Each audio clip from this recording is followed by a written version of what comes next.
Welcome to Take That MS online support group here with brightbod.com.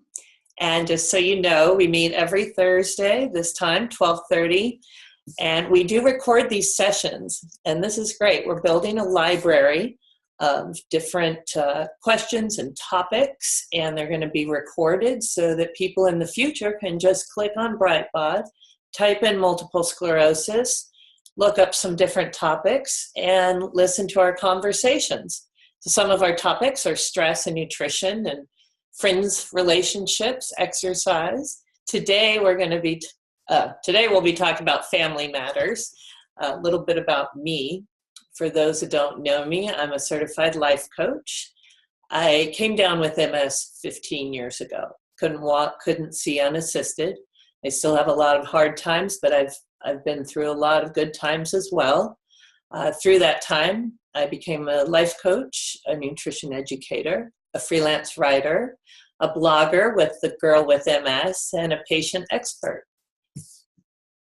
So what I focus on a lot is finding ways to help us get through life when our plan doesn't go accordingly. And one thing that I want to talk about, and very important to everybody, especially everybody with MS, is the family and family matters and MS. One of the things, first tip or something to acknowledge, and let me chime in here real quick. If you haven't been to one of our online groups here, what we do is we're going to be talking about a different topic, and then we're going to open it up for Q&A at the end. So if you have questions, remember them or jot them down, and we'll discuss it after we go through a few tips and tricks that I want to discuss.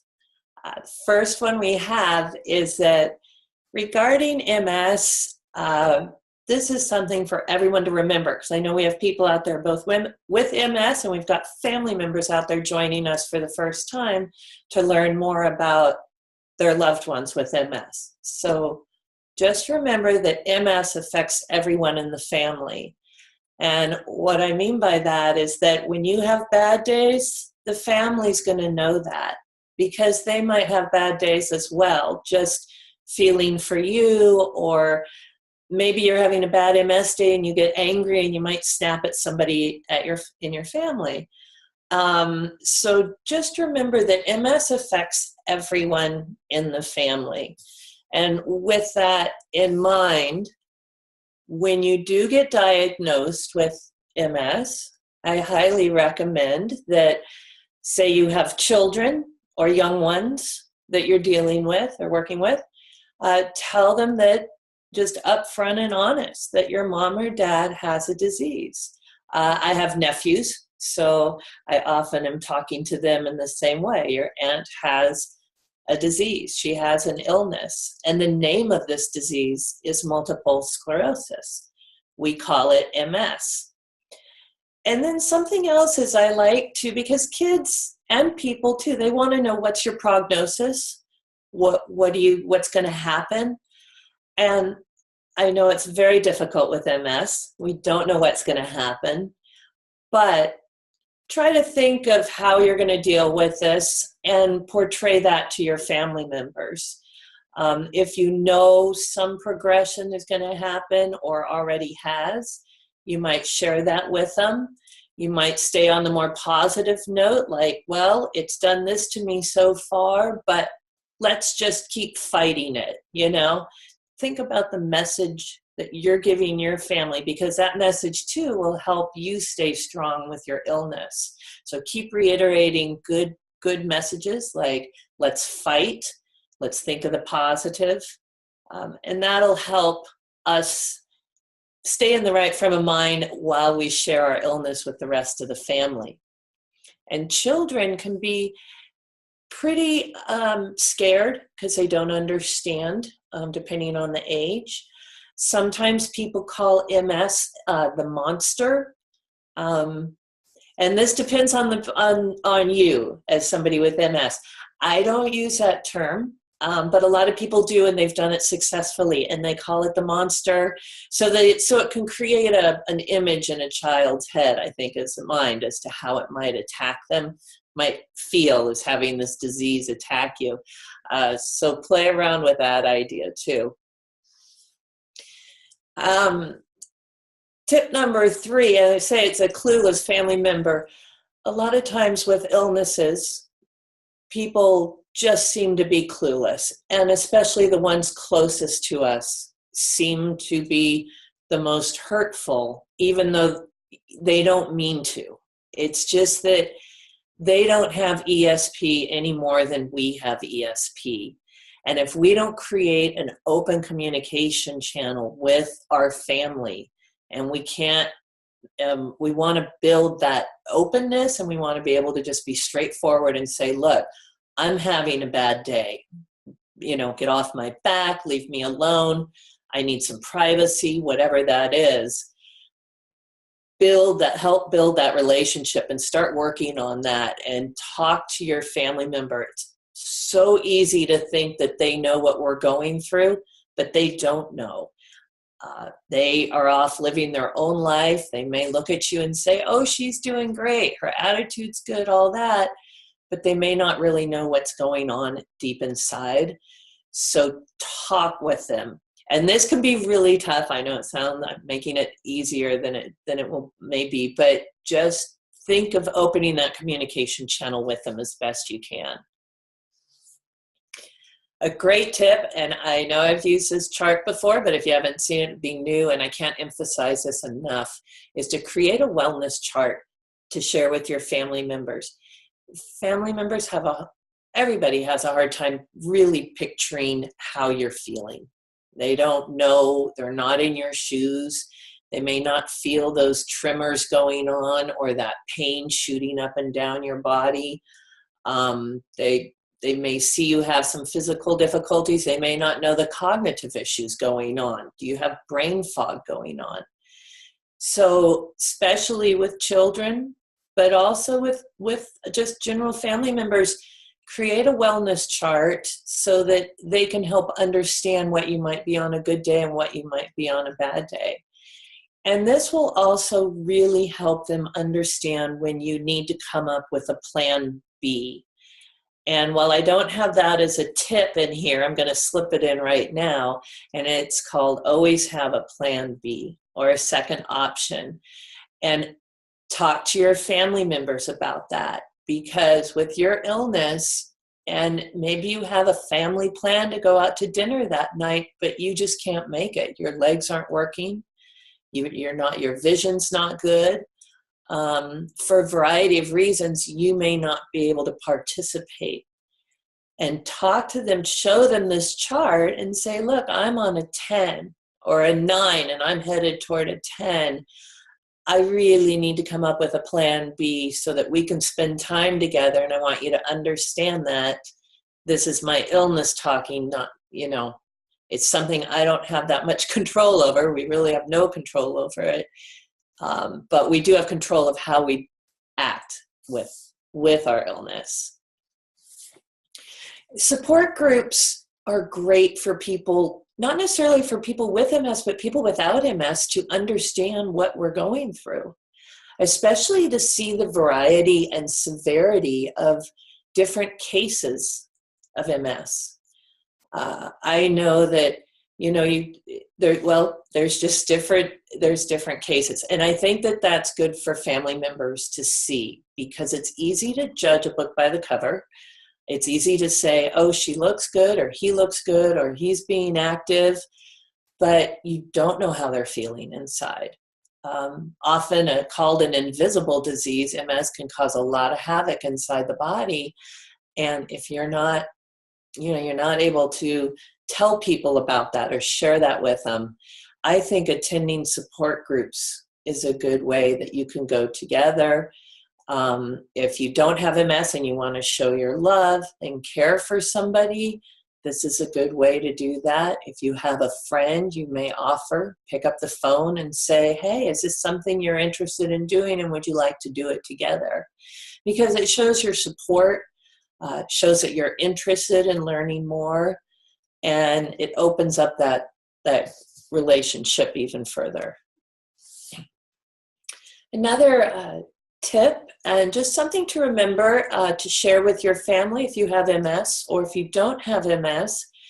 There's so many resources online, especially personal blogs. And I think with illnesses and learning to understand more about illnesses, blogs are a good way to go, because they share, often are just a true, honest story about what someone's going through in their life and how they're dealing day to day with MS and the consequences of this illness. And books, a lot more books out there than there ever have been, and some great stories.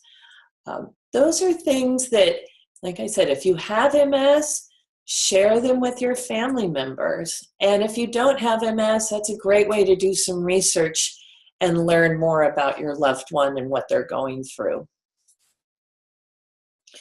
You know, MS affects everybody. It mostly affects people in their 30s to 50s, mostly women. It affects everybody. But when it affects the family, or when it affects one person, it affects the whole family. And I put this slide up because I like to remember who I'm dealing with. Am I working with a parent, a senior, a child, or a teenager? And think about every different level, you know, who you're working with, who you're talking about. If this is a sibling, if it's a child, if it's a parent, what is their communication skill? What is their knowledge base? How do they relate things, or what do they relate things to? So in a child, they might relate things to, as I mentioned earlier, to a monster. And they might think of your medicine, say you do a daily injection, and you might call that your superhero who's going to go fight off the monster. Now think about who you're speaking with and how they might better understand your disease.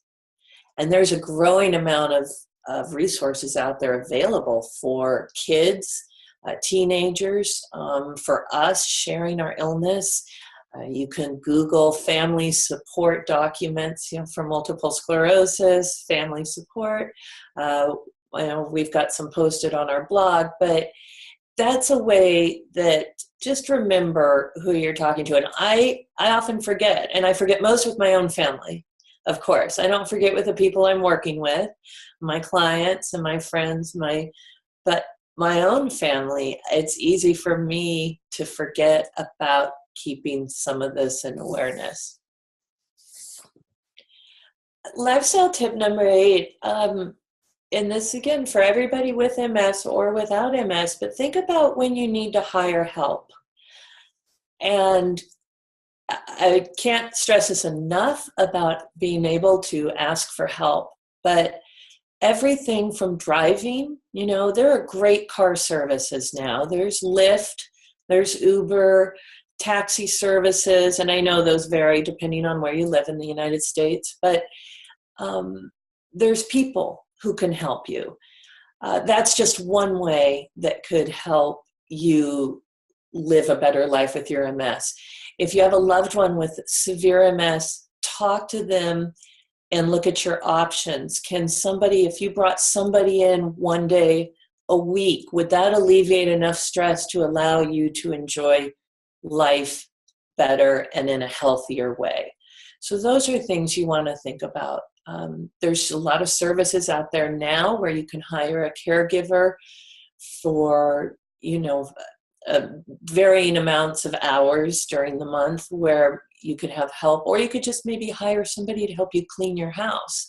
The physical chores that become so difficult for us, maybe that's when you need to hire help for you or your loved one. But I do recommend that you keep this in the back of your mind at all times, and think about it as just being part of the illness, and to be flexible with it. It doesn't mean you're losing independence, you're just gaining help in living a better life. This falls under the same category, obviously. Ask for support, but who is your caretaker? And this tip could come in before the other one, but think about who is your caretaker, and do you have one? And if not, set that course in action with your family and be honest with them and talk to them about your future. Because if you can solidify that to some extent, if you can sort of put it down on paper that when my illness gets to this degree, you know, if it does, I'm going to be prepared. I'm going to have a plan. But having that plan for your future will alleviate a lot of stress. And it will alleviate a lot of stress for the family and not just you, because it's going to give you a solution. It'll put everybody's mind at ease a bit more with MS and with this illness. So think about that. Think about who is your caretaker, and do I have a plan so that I can breathe a little deeper as I move on with this illness. And my favorite lifestyle tip, but I'm slipping it in this one again because it is. Now, this is something for everyone with MS and people without MS to remember, but to be kind and pamper yourself. And if you know somebody with MS, they may be really hard on themselves because of the illness. And go ahead and think about ways where you might throw them a little kindness and love in this direction. I can't imagine anybody with MS refusing spa-like treatments or stuff like that. But I just know that MS is really hard on the body. It's hard on the mind. It's hard on life. And just being kind to ourselves and being kind to those that are suffering with this illness is just a good tip to keep in mind. That's well, I'm going to leave it for my family matters with MS. I think this is such an important topic. It's one that we could talk about for hours because everyone is affected so differently with this illness. But I'm going to open it up for question and answer here and see what we all have going on. Joe, do we have anybody out there with any questions about? Yes, so I take it that having a positive attitude and communicating with your friends and relatives, that this is a good way to assist you when you do have come down with that illness. Is that what you're saying? Yes, I do. I am saying that. And I do focus a lot on positive attitude because I think the more we focus on that within any aspect of this illness, it just puts us in the right frame of mind to deal with the crap that this illness throws people. So I do focus on positive attitude and the communication with family, no matter how you do it, if it's picture art, cartoon art, if it's talking in deep discussions, if it's sending blogs back and forth. The main thing is sharing information and sharing how you're doing. You know, be honest, be open, but highlight the positive too. Okay. Yeah. Caroline? Yes. I have a question. It doesn't necessarily have to do with what we were talking about just now, but my question is, looking back, when you first found out you had MS, Mm-hmm. is there anything that you knowing what you know now you would have done differently? Before I got sick. No, when you first got diagnosed with it. Yeah. So, I feel like it's a good question. I think that my approach to how I dealt with MS was good from the get-go. I feel like I had a doctor that, put me immediately. I mean, she discussed all the different options. I was very fortunate. I fell into a double-blind study for an actual vaccine. And that was fascinating because that sort of directed my route for a while. I definitely appreciated all the natural medicines and vitamins that I took. I appreciated the diet, nutritional information I learned and educated myself on. I think more than anything is that I appreciated the life I lived before I got sick, because I really was living life to the fullest and I was very active. And I feel that when I got sick, because of how I don't know, I guess I had just done so much before that really helped me face what I was going to face over the years. I appreciated, I think I mentioned the yoga. That was something that's always been very good for me. I had done that before I was sick. I wished I had done more of it. No, but I'm so glad I did, because that really helped me. I know everyone has a little bit different things that they like to do, but the balance, slowing one down. I feel like I've had to slow down a lot with MS, and that's fine. I'm more of the tortoise versus the hare in that old race, and that's a good, but it's keeping my battery running longer, I feel like. So, we learn to adapt or not, but I think adaption's better. Okay.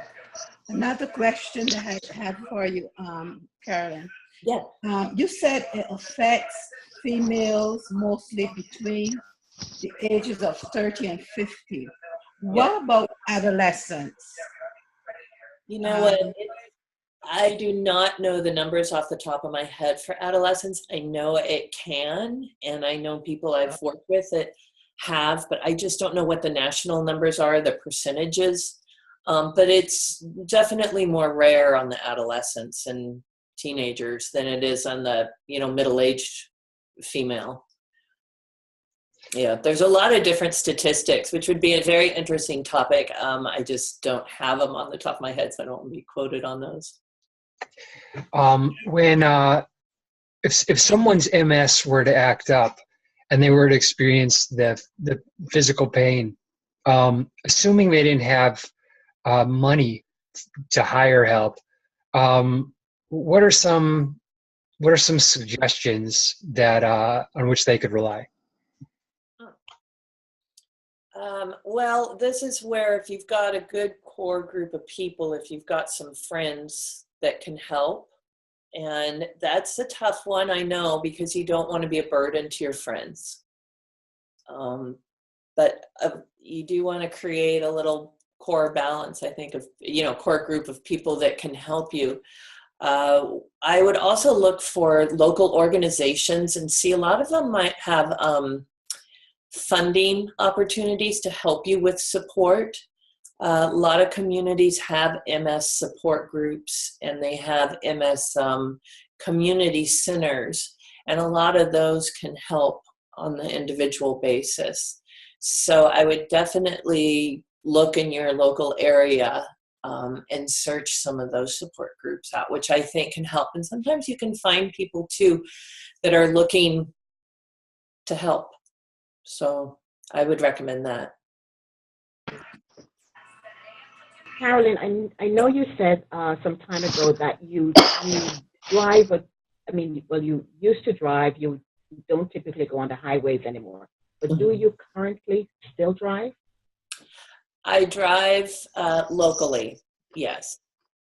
Unless I don't feel right. There are days where I don't feel right. My vision will feel off, or my reflexes don't feel right, or my leg's cramping and I don't want to step on the gas pedal because I might not step off of it. No, might not make it to the brake. But I can usually tell in the morning. I'll do a little self-analysis. Generally, I can tell in the morning. Sometimes it'll flare up. I play it on the safe side, and it can be frustrating, but again, the car services have really helped, and I've just become a lot more reliable on my friends and family and asking them. And that's always tough, I think. I think it's been tough on the ego, but that's a good thing to let go, is that ego. I know that helps to let go of it. So it's been quite a journey, actually, because I was very independent and I loved road trips and I loved just getting in the car and driving. So losing that part of my life, it took, I say not losing it, but I had to shift to find another way to find that freedom. So yeah, a lot of public transit too. We have great trains, light rail, heavy rail, Amtrak. There's just a lot of options actually out there. So if you do have driving issues, I say definitely start exploring and see what's out there. Any other questions? Anything about the family? Okay. I have a question. Yes. Yeah, so you were talking about brain fog originally, and is that actually like one of the symptoms of MS, or is it more of an unspoken symptom? No, it is. It is a symptom of MS. You often see cognitive function as a symptom, cog fog, as we call it. And I know when I was in some studies and stuff, they often did little, what do you call them, like occupational tests or things like that, therapy to help, I think, see how your brain was working. I know on days it still will affect me. In fact, I'll play 1 to 3 little games on my phone, actually, when I first wake up, but, say in the first hour or so. But what I do is I notice that I can tell by playing one of those games how my brain is working on a cognitive level. And it sounds funny, but a few games of something, some word scramble or, something like that. And I can tell if my brain is functioning at a C level or if it's functioning at an A level. Am I on my A game? It's like, I'm not on my A game. I better kind of readjust my day, think about what I have going on. And that can be tough, I know, with work and different things, but being aware, I think, is aware of those cognitive issues. And if you start to have them, just be aware of them, start tracking them maybe. Yeah, that can be a very big one with MS. Is there a relationship between the brain fog and the inability to walk or other painful aspects, physically painful aspects? Do they work in tandem or do they work independently? That's a great question of working, independently or tandem. And I would say you can have both experiences. And the main thing is that anything that's going to exacerbate one could exacerbate all the symptoms. So if you have inflammation is one of the key exacerbators for MS. And of course, inflammation can be caused by so many things, but say too much salt in the diet, or you've stressed yourself out for various reasons and you've become inflamed. And that inflammation might flare up the pain that you're experiencing, and it also might flare up your ability to walk. I often find, and I often hear from people that as opposed to one symptom, they might get multiple symptoms.